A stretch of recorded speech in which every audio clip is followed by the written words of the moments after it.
Hey guys! It's me, Sasay, and for today's video, magkakaroon tayo ng bagong makeup tutorial, and this is what I am talking about, and this is a graduation makeup tutorial or graduation pictorial, ganun. So, meron akong kakolab guys, isa din siya YouTuber, aspiring makeup artist, parang ganun. So, siya si Ate Mitch, ayan. So, ito yung kanyang YouTube channel, so Michelle Gigi. So, pwede kayong mag-subscribe sa kanyang channel guys. So, nag-collab kami sa video na to, and this is the makeup tutorial graduation look.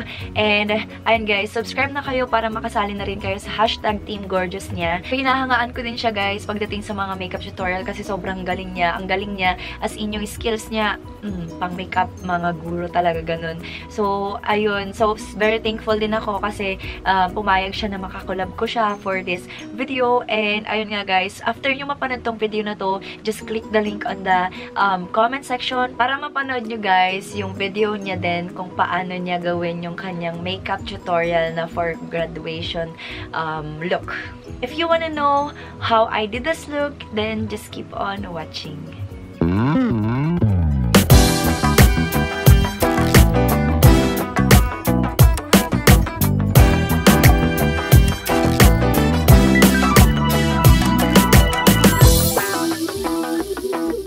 Guys, so let's start with a clean face, and then ayan, gagamitin kong moisturizer is this, and this is the Aqua moisturizer from iWhite Korea, and ilalagay ko lang siya all over my face. So dapat moisturize na moisturize yung ating face.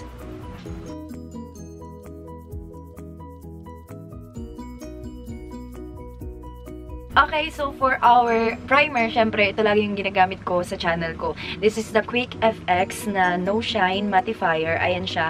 And this is only 99 pesos. So, kasi dati 89 pesos siya, tapos naging 99. Baka next year magiging 100, ganun. So, ilalagay ko lang siya sa mga places kung saan lagi akong nag-oily. So, dito sa may aking, what do you call this? Cheeks. And sa aking nose. Also, sa aking noo or forehead, and then sa my chin. Ay, nahulog. Ay, nahulog. Okay guys, for the foundation, dalawa yung gagamitin ko. And this is the All Day Liquid from Everbilena. Ayan. And then guys, this is the V&M Naturals na foundation, silk foundation nila yan. So, ipag-mimix ko silang dalawa ko kasi parang combination na yung face ko ngayon. Combination yung skin type ko ngayon. And then, papatakan ko lang din siya ng V&M Naturals. Ayan. And then guys, gagamitin ko itong favorite ko ngayon na blending brush. This is from Urbanity Boutique, and 120 pesos lang to guys. Ayan. So, ang gagawin ko, ihahalo ko lang siya dito sa may kamay ko. Ayan. And then, ilalagay ko sa mga parts na kailangang lagyan. In short, mukha ko. Ganun. Hindi ko alam bakit ang puti ng ng sa may camera. Mas maganda na yung yung full coverage na yung mo, yung foundation mo. Kasi kapag full coverage, hindi siya mahuhulas agad. So, dumako naman tayo sa contour and highlight. Gagamitin ko ay ito. Ayan. This is the LA Curl Pro Conceal and Highlight. So, ang gagamitin ko dito, gagamitin ko siyang contour. And then, ito naman is pang highlight. Okay. So, legit tong na to. Kasi hindi siya tubig. Hindi siya puro tubig. Undertone siya.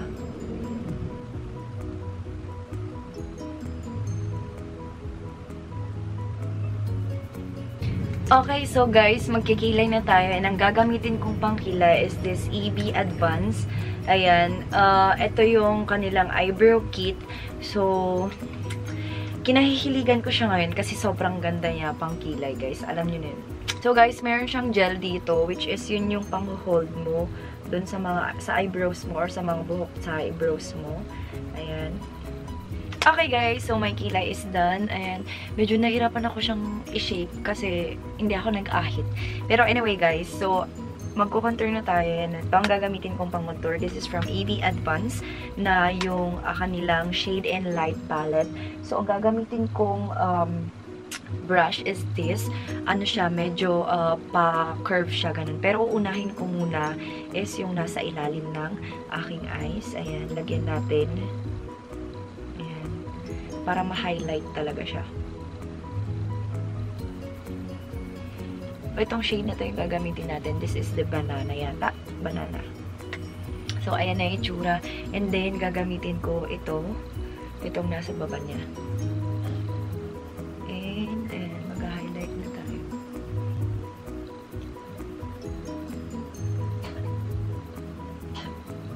And then guys, mag-eyeshadow na tayo. And ito rin gagamitin ko from AV Advance. This is the Uncover 2. Ayan.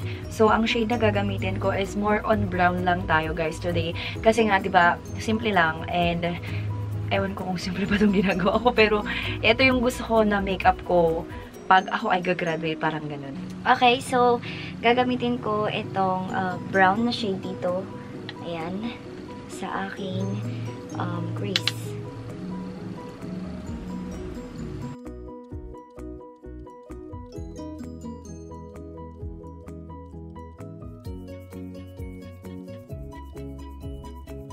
Okay guys, after nyan, gagamitin ko is itong darkest shade dito.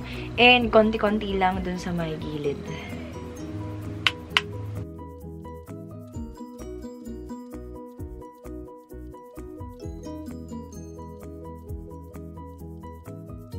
Okay, last one guys is gagamitin ko itong pinaka lightest dito na shimmery shade.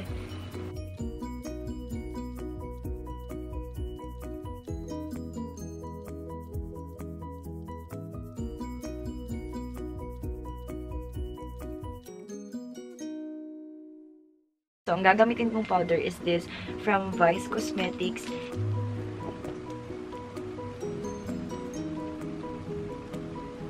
Then, guys, for the eyelashes, gagamitin ko tong L'Oreal Paris na Telescopic Mascara. So, guys, malapit na tayong matapos and lipstick na lang ang kulang. So, I'll be back.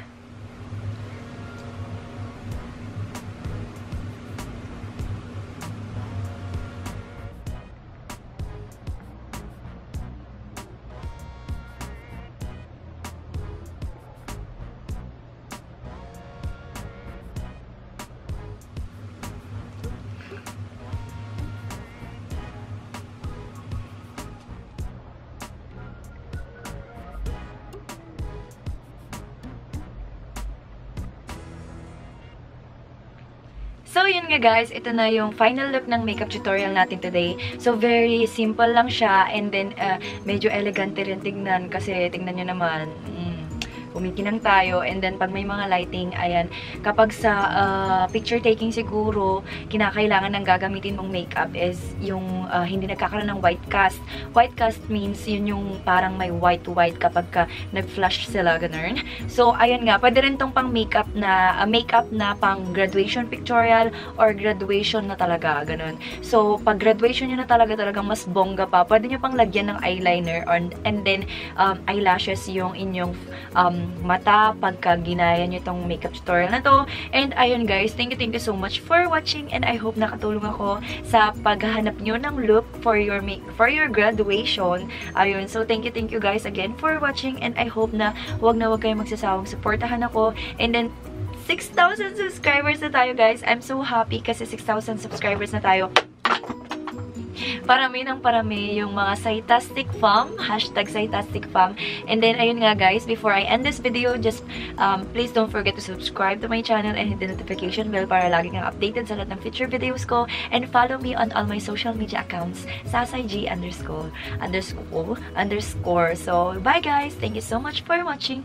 Mwah!